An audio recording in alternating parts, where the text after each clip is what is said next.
Hello and welcome to Responsibility to Protect documentary Syria edition. Starring Vaughn Parts and Ryan Fordich. In order to fully understand the Syrian conflict, we first have to look at its complicated background. So according to the UN's Profile on Syria, in 1946 Syria gained its independence, and from there it had multiple coups that resulted in various power transitions until 1970 when General Hafez al-Assad took over.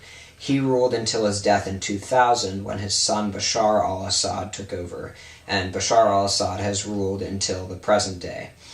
Now, the al-Assad regime has had a history of exercising very tight political control over the people, which the people eventually grew restless with their little political power. So when the Arab Spring came around, they engaged in many protests, and that's when al-Assad finally decided to have his government forces fight against the protesters. So there certainly were political causes for the conflict, as the people wanted political freedom, and al-Assad wanted to continue to exercise his political control over the people. Also of note was the fact that the al-Assad regime, according to BBC, was historically from the Alawite minority, while the rest of Syria, the Syrian people, were mostly from the Sunni majority. So there was religious conflict that also occurred in here. There was very little economic basis for the actions later, but there were security concern bases, as al-Assad, wanting to protect his regime and protect himself, wanted to exercise his political power so that he could remain safe. There was also incitement to genocide, as Khaled al-Hamad, also known as Abu Sakar, according to BBC, said, "O heroes of Bab Amr, you slaughter the Alawites and take out their hearts to eat them," after he killed a soldier and ate some of his internal organs. In order to determine whether this is a case of genocide, we need to look at various legal sources as well as historical events that have occurred. So according to the UN Convention on the Prevention and Punishment of the Crime of Genocide and the Rome Statute of the ICC, both of which say the same thing, genocide means any of the following acts committed with the intent to destroy all or part of a national, ethnical, racial, or religious group, the acts being killing members of the group, causing serious bodily or mental harm to the members of the group, or deliberately inflicting negative conditions on the people of the group. A historical case that occurred was the International Criminal Tribunal for Germany, also known as the Nuremberg Trials, in which, according to the Houston Holocaust Museum, 24 Nazis were indicted and 19 were convicted of genocide for killing Jewish people. In the International Criminal Tribunal for the former Yugoslavia, according to the UN's ICTY at a glance, 161 people were indicted and 74 were convicted of various crimes relating to genocide. Then in the International Criminal Tribunal for Rwanda, according to the UN's ICTR at a glance, 95 people were indicted and 55 were convicted of genocide. Both the ICTY and the ICTR cases involved racial instead of religious genocide. Now, the Council of Europe Framework Decision to Combat Racism and Xenophobia defines incitement to genocide as a person publicly inciting to violence or hatred a public group against a certain group of a race, religion, or national descent. So according to these sources, we can clearly define the acts in Syria as genocide, as the rebels were inciting, Abu Sakar was inciting rebels to violence against the Alawite religious group, and the al-Assad regime was acting against the Sunni majority religious group. Also important to take into account is how much responsibility each different group involved in the conflict bears. So the groups within the state bear a great amount of responsibility, as groups such as ISIL and Hezbollah were ones that were actually fighting each other and engaging in acts of religious genocide. The state government is certainly very responsible for this, because it was the one, certainly the most responsible, because it was the one that actually resorted to violence first when the protesters were previously just being peaceful, and it was acting against the Sunni majority. Other states bear a certain amount of responsibility, as according to BBC, they did supply weapons to the various sides of the conflict, but they cannot be blamed greatly, as it was difficult for anyone, even including the other states, to tell which side was correct, as both sides of the conflict were engaging in questionable activities.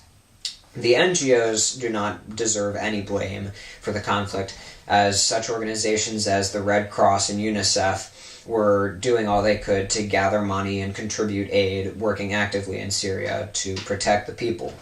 The IGOs, such as the UN, can bear a certain amount of blame, as the UN was hesitant to deal with the Syrian conflict and to impose harsh sanctions upon Syria, but according to the UN, it did try to negotiate a peace treaty between the two sides, although that did fall apart very quickly. Now we will talk about present ideas for resolution without action by the ICC in Syria.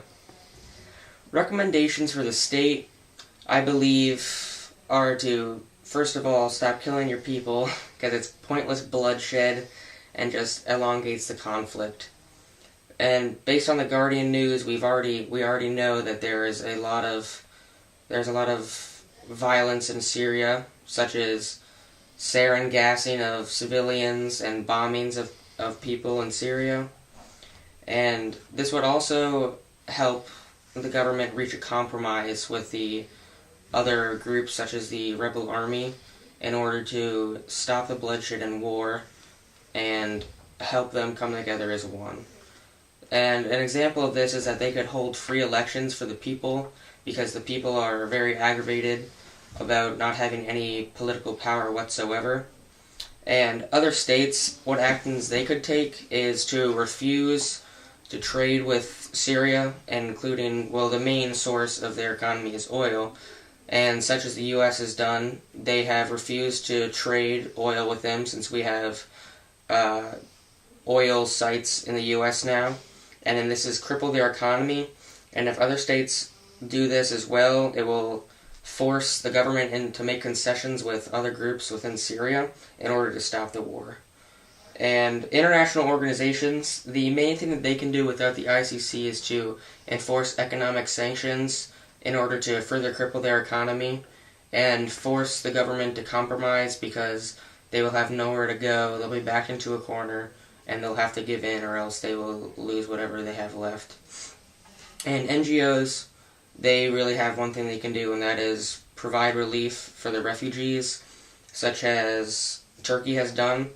They have allowed in a lot of refugees coming in. They have camps for them. And also UNICEF, like an NGO, they provide water, clothing, and education for children, along with the Red Cross. And the main party that should provide responsibility for taking action with the ICC in Syria would be an international organization such as the UN, because based on the Universal Declaration of Human Rights, the IOs are responsible to enforce international law, because it is their duty to keep the peace in states and intervene if there are severe humanitarian violations. And as we know, there are severe humanitarian violations based off of any of the news articles you find on Syria, because of the gassing and just murders of thousands of civilians in Syria. And the individuals, they aren't responsible, because it's just their duty to bring up what they don't like about the government, so then they can influence the IOs in order to intervene. And that coincides with the groups that are uprising, like the rebels, because they're just making a global presence so the IOs can intervene. And the state government, they normally would stop a situation, but at the rate it's been going, they won't stop it, because they're just so power driven and they want to keep staying in power. And the NGOs, they can't do much to enforce their power and create and to stop the war, because they're just more for relief and bringing the Syria's war to global attention to help them. And other states, they can help by stopping their economy to cripple their economy, but other than that, they can't really force the government out of power unless they go to war, but that would just lead to another meaningless conflict. And the offenders, they should face at most life in prison, but they shouldn't face the death penalty, because we know that that is too harsh based on the Nuremberg trials and any trials, because it's just immoral. For example, Martin Bormann in the Nuremberg trials, he was the Nazi Party successor, and he faced the death penalty, but we believe that that is just, it's inhumane and not right for someone to die, to be killed by the law system, because that's what they're trying to prevent, is meaningless death. And something that's too lenient would be like 10 to 40 years in prison, because based off of the terrible acts they've committed. Like Karl Donitz in the Nuremberg trial, he headed the Hitler's Navy, but he was only given 10 years, and that's just absurd. Thanks for watching. Very nice.